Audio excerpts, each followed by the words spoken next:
ব্রট to you by V-Guard, co-powered by Sensodyne ও ভিমল বলো কথা কেশরী।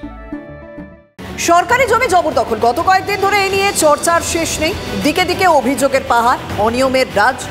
জলপাইগুড়ির গজলডোবায় নামটা এখন পর্যটন মানচিত্রে বেশ চেনা, আর সেখানে প্রচুর সরকারি জমি পড়ে রয়েছে।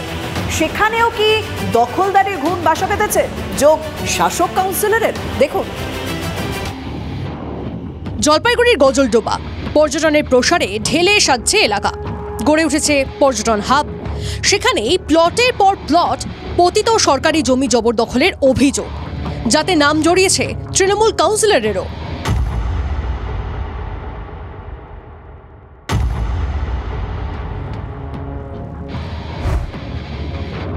শনিবার রাজগঞ্জ ব্লকের গজলডোবার ওই এলাকার সরকারি জমি চিহ্নিতকরণের কাজে যান প্রশাসনের আধিকারিকরা।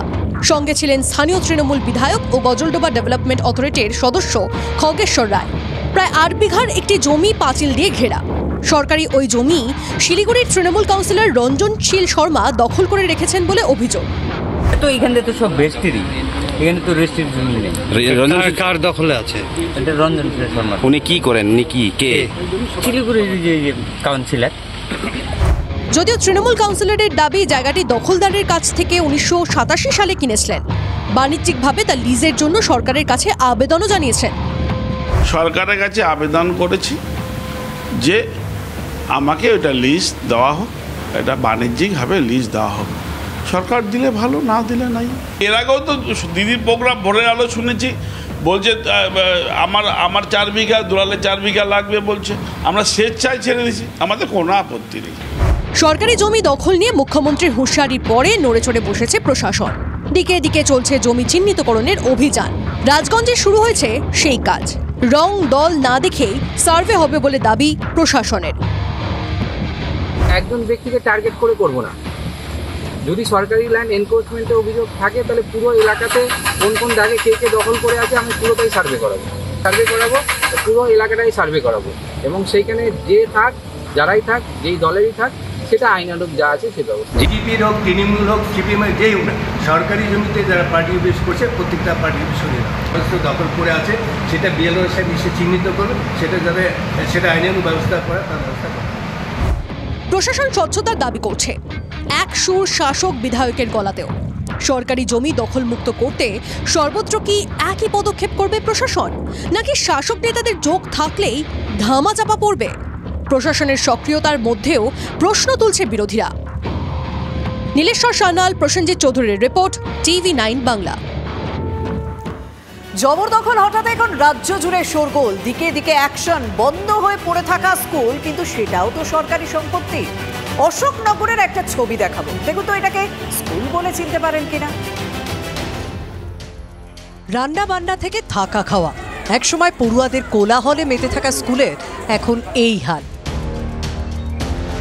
অশোকনগর কল্যাণগড় পুরসভার 7 নম্বর ওয়ার্ডে নিত্যানন্দ GSF প্রাথমিক বিদ্যালয়। শিক্ষকের অভাবে বহু বছর আগে স্কুলের দরজা বন্ধ হয়েছে, ভগ্নপ্রায় দশা। আর তা এখন ঠিকা শ্রমিকদের ঠিকানা। ঝাড়খণ্ড ওই রাজ্যের বিভিন্ন প্রান্ত থেকে নির্মাণ ও রাস্তার কাজে আসা শ্রমিকরা কার্যত সংসার পেতেছেন স্কুলে। এখানে আমরা থাকি, ওই রাস্তার কাজে দাঁড়িয়ে আছি। এখানে রাস্তার কাজ এই অর্জুন দাসের কাজ করি, অরবিন্দ দাস। কতজন আছেন আপনারা? এখন মোটামুটি এখানে আমরা 12 জন আছি। এখানেই শোয়া, এখানেই রান্না করা, সবকিছু। কে দিল এই জায়গাটা? বলতে পারবো না, আমরা ঠিকাদার এনে রেখেছি। বহু পুরনো এই স্কুলটির এই হালে ক্ষুব্ধ স্থানীয়রা। বহু জায়গায় তদবির করেও স্কুলটি চালু করা যায়নি, সেখানেই এখন দখলদারি। প্রশ্ন উঠেছে পুরসভার ভূমিকা নিয়ে। বারবার শিক্ষা দপ্তরকে জানিয়েছি এবং এখন শিক্ষা দপ্তরের থেকে কোনো রেসপন্স পাইনি আমরা। ব্যবস্থা নয়, এবং আমরা যেখানে যেখানে এরকম দু একটা হয় সেখানে পার্মানেন্টলি যাতে বাইরে কেউ থাকতে না পারে সেই ব্যবস্থা করি। আমি দেখি, কখনোই চাইবো না যে সরকারি সম্পত্তি নষ্ট। আশ্বাস আছে, উদ্যোগ আছে, কিন্তু কাজের কাজ কিছুই হয়নি।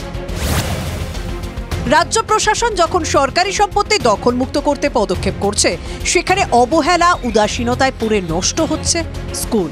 প্রতিষ্ঠানটিকে আগের অবস্থায় ফেরানো অথবা অন্য কাজে লাগানোর দাবি তুলছেন প্রাক্তনীরা। এখন স্কুলটা পুরো যদি নতুন করে আবার চালু হয় তাহলে আমরা খুবই উপকৃত হব। চিকিৎসার জন্য কোনো প্রাথমিক স্বাস্থ্যকেন্দ্র হয় তাহলে আমরা শিক্ষার পরিবর্তে তাতেও আমরা উপকৃত হব, জায়গাটা একটা সদ্ব্যবহার হবে। ভোট পরবর্তী হিংসার কারণে এখনো বহু স্কুলে রয়েছে কেন্দ্রীয় বাহিনী, পড়াশোনা শিখেই উঠেছে। প্রতিবাদে ভাঙড়ে পড়ুয়া অভিভাবকদের পথে নামতেও দেখা গিয়েছে। তার মধ্যেই অশোকনগরে বন্ধ এই স্কুলের অরাজকতার ছবি। শিক্ষাক্ষেত্রে নৈরাজ্যের চিত্রটা চোখে আঙুল দিয়ে দেখিয়ে দিচ্ছে। উত্তর 24 পরগনা থেকে দীপঙ্কর দাসের রিপোর্ট, TV9 বাংলা। মুক্তির স্বাদ পেতে বারবার আমাদের টানে দার্জিলিং সিকিম যেতে হয় 10 নম্বর জাতীয় সড়ক ধরে। এক কথায় পাহাড় সমতলে লাইফ লাইন। গত কয়েকদিনের বৃষ্টিতে তার কি হাল হয়েছে জানেন? দেখুন TV9 বাংলার এক্সক্লুসিভ রিপোর্ট। বাঙালির প্রিয় ডেস্টিনেশন সিকিম এবং কালিম্পং, এই রাস্তা দিয়ে প্রতি বছর একটা বড় অংশে পর্যটক ঘুরতে আসেন। সেই রাস্তার কেমন হাল দেখবেন?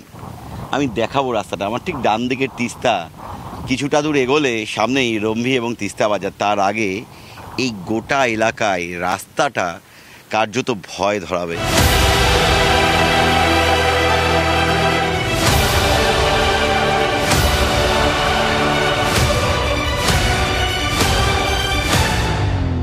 আমি দেখাবো এই এলাকাতেও ফাটল রয়েছে। আপাতত যানবাহন চলাচল করলেও আদৌ এই এলাকাটা আর থাকবে কি না তা নিশ্চিত করে কেউ বলতে পারছেন না। লোহার ওই ইলেকট্রিকের পোল কার্যত এলাকাটা দিয়ে ঝুলছে, জানান দিচ্ছে এখানে কদিন আগেও রাস্তা ছিল। Brought to you by V-Guard, co-powered by Sensodyne ও ভিমল, বলো কথা কেশরী।